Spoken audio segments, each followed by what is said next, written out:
How's it guys, Munash here, and today we have an Abyss Mephisto solo with Human Torch but without the pre-fight ability. So yeah, Human Torch still works perfectly fine for this fight without the pre-fight ability.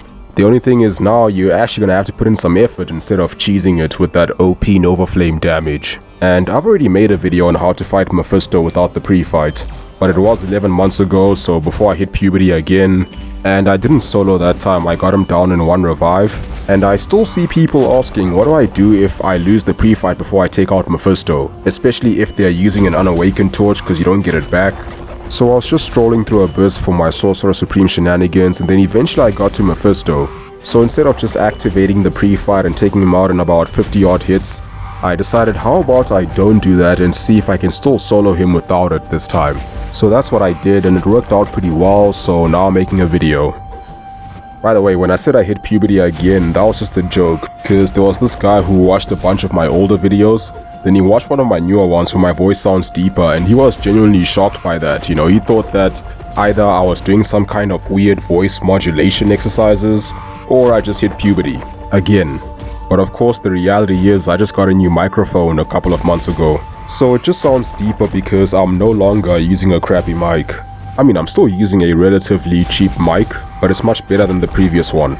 So let's talk about the Mephisto fight. So far all you've seen me do is drop some shortened combos and bait special ones, then I'll block most of the special one to build smolders, and then just avoid that last part so I can punish pretty easily.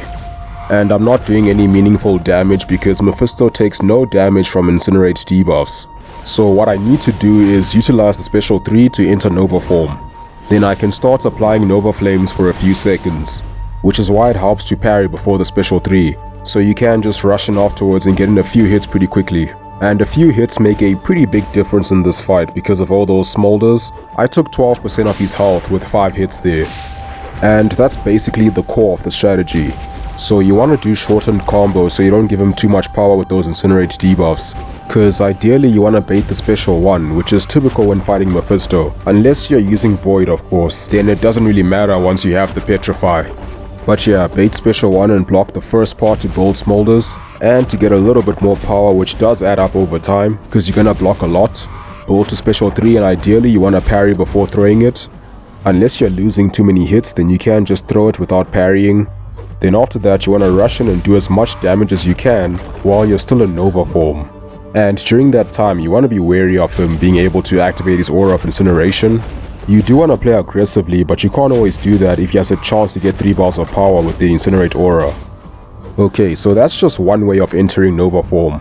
There is another way, however it is more risky, or just more difficult to successfully execute safely. So you can also enter Nova form by applying an Incinerate debuff when the opponent already has 6 Incinerates on them, and you have max temperature at the time. Not very simple because those Incinerates will feed his power gain, and if he gets 3 bars of power you will probably die. While I'm not sure if Torch can survive an Abyss Mephisto special 3, maybe he can, maybe it's possible, but I'm not willing to find out, not today at least.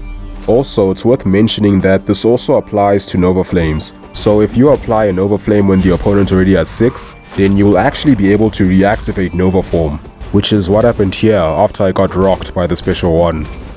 During this cycle, I took about 30% health because I was able to refresh or reactivate Nova form. So yeah, that's pretty much it. Then you have your basic Abyss guidelines or recommendations such as healing up before the fight, cause you don't want to die from not having enough health to take a few blocked hits, or maybe you'll actually get hit once or twice and take a big fat crit to the face, cause you never know with random Abyss evades or weird AI behavior. But healing up can be the difference between 1 or 2 revives and no revives. So it kind of depends on your inventory, like if you have 1000 revives and 10 health potions, then yeah, it doesn't really make sense to heal up.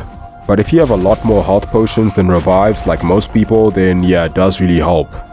Then in terms of mastery setup, all you really need is max Limber. Well, all you really need is parry and dex, the essentials. But what is recommended is to have max Limber as well for when you do get stunned, if you do get stunned. And willpower because the Abyssal ability does apply a Fate Seal debuff on you, which doesn't really do anything to Torch, it's just free healing. So willpower can be quite handy in mitigating chip damage. And I'm only running level 1. You could also run max Petrify and Pacify to help with Mephisto's power gain, because Pacify will lower ability accuracy when they parry stunned, so less chance of triggering the aura, and then Petrify will just lower the power rate when he's stunned. But these are optional just to make the fight a bit easier. I didn't have a single point in them and it still worked out fine. So yeah, that's gonna be it for this video. I hope you guys found it useful. If you did, you know what to do, but as always, thank you for watching, have a wonderful day, and I'll see you soon.